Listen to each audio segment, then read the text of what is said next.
infinite geometric series. Infinite geometric series is actually pretty simple to work with because you just can kind of infinitely move them around and do whatever you want with them. They just keep going and going and going and going. SMRT. Smart. I bet you those. Again, what's happening here is think about this. If you take a series that's 1/2, 1/4 plus what is it, 1/8, I think. If you're doing something like this, I think that's the right one. Is that the one they use? Yeah. What's happening here is if you keep adding these values together infinitely, they're approaching something. These things are going to be approaching. As you're adding all these things up, it's going to approach 1. Right. It's one of those things that you can get infinitely closer and closer and closer to something without touching it. But what is it approaching? What would the sum of that equal if you could add them all up? Is what we're looking at. It's a very, very simple formula.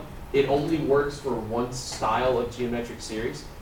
And it's nothing more than substitution, and you hit enter. You're going to like this. Okay. It looks like this.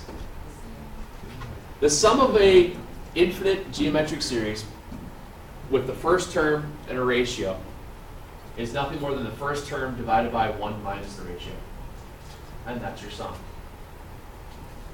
Now, what happens here is that the absolute value of the ratio, so the ratio has to be less than 1. If the ratio is larger than 1, it has no sum. So you have to have a fractional between, it has to be a fractional amount less than 1 to make it work. Okay. If it equals 1, and you're divided by 0, and all bad things happen, it's greater than 1, it won't work. Okay? So that's why I say just pay very close attention to R.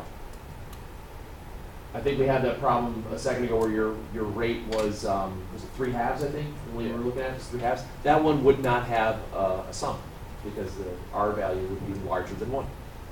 Okay. So again, this is an extremely straightforward formula.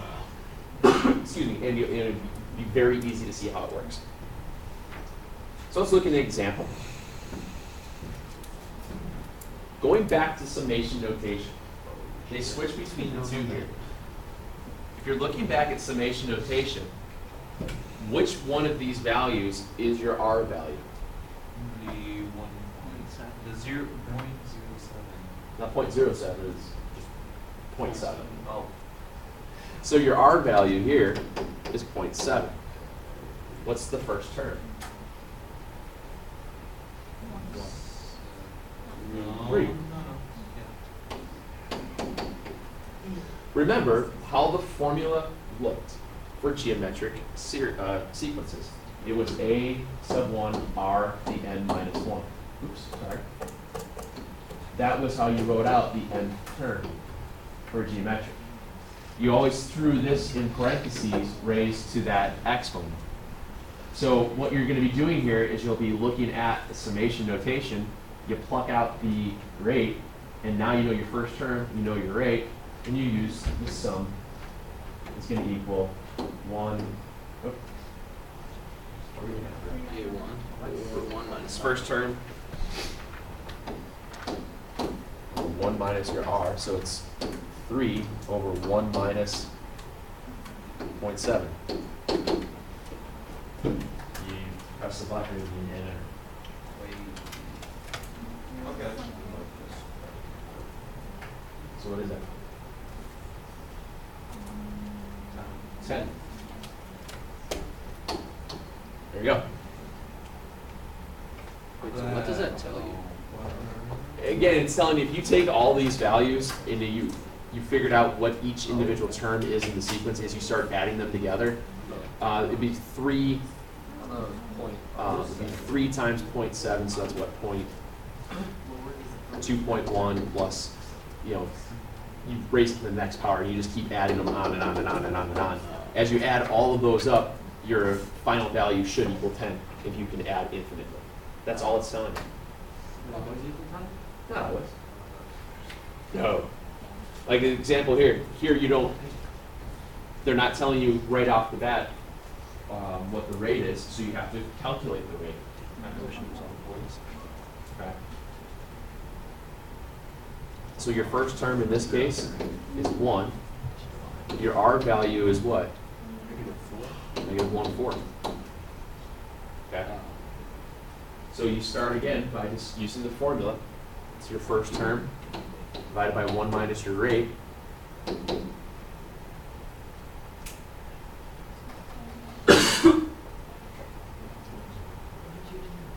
So again, what'd you do?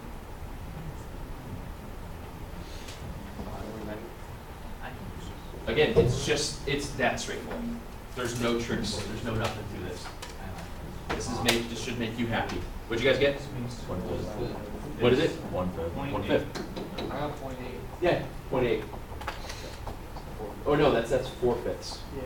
4/5. So it's 1 divided by. Didn't you guys get 4/5? Did you use a fraction bar on that? I bet. got 4. I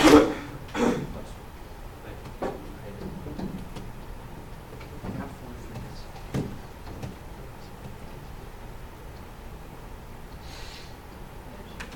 You did minus 4, not 1/4. So it's 1 minus R Oh, and R that's is right, negative, right. so it's 1 plus 1/4.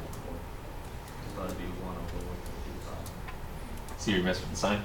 Yeah, I messed up. Yeah. It happens. And that's like the craziest thing that happens here. Okay. It's crazy. It's crazy, man. The only word I don't know. What's your first term? What's your rate? I don't think I can make this much more difficult than what it looks like.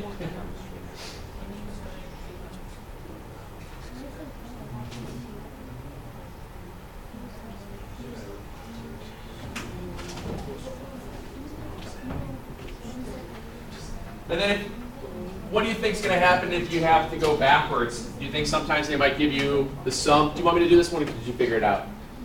I'd like you to. All right, your first term, 5 over 1 minus 1/4. You get 5 divided by, what was it, 3/4? So you get 20 over 3. Yep. Okay. Again, the weird stuff's going to happen is they give if you have to work backwards, but by now, I don't know why it's not working.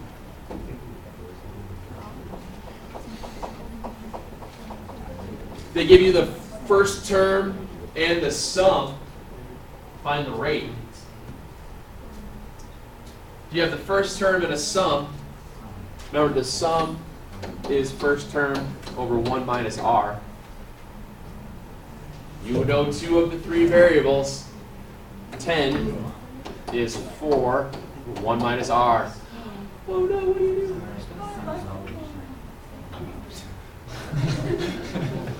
Okay, maybe I shouldn't go that fast there. Remember guys, yeah, this is cross multiply.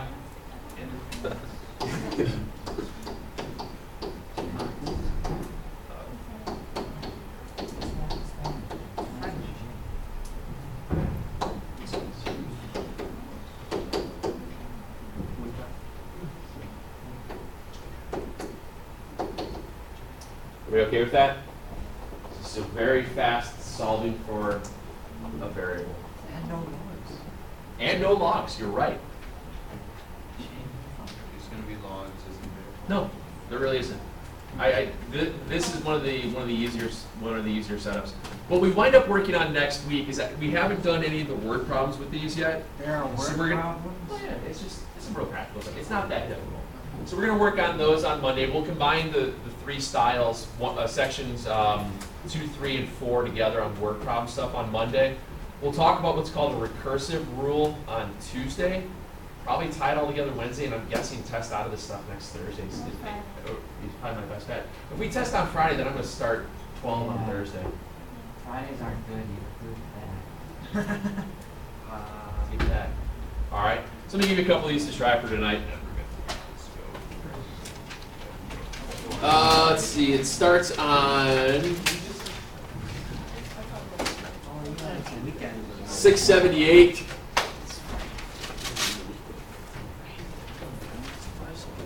Let's do Let's do 17 through 37 odds. That way you can check your work. So this is page 678, I think. Was that right?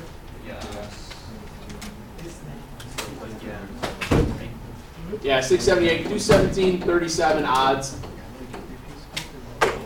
What they have done here is that they might have mixed in some of these that might not have a sum. So if it doesn't have a sum, what do you write?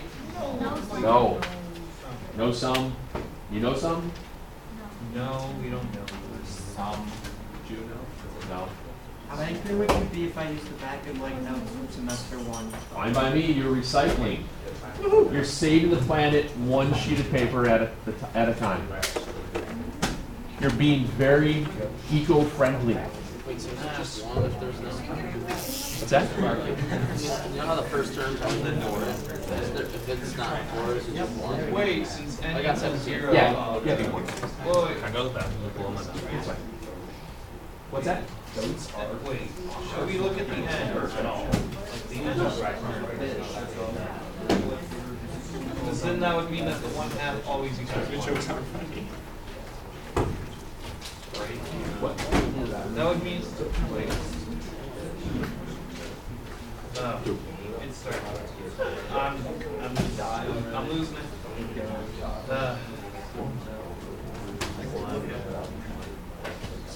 Can you stop swearing in Spanish? No. It was in Punta. Well, whatever. That was Punta, that's the word. I'm serious. I heard the Lutan, that's what I thought you were. A political purpose 64. You think I would swear? Yeah, the goose never. No way. Uh-huh. Heck. Yeah. I made the Jesus smart. I made Google see. Wait, what? Do you type it like P-O? I thought we were going to make this.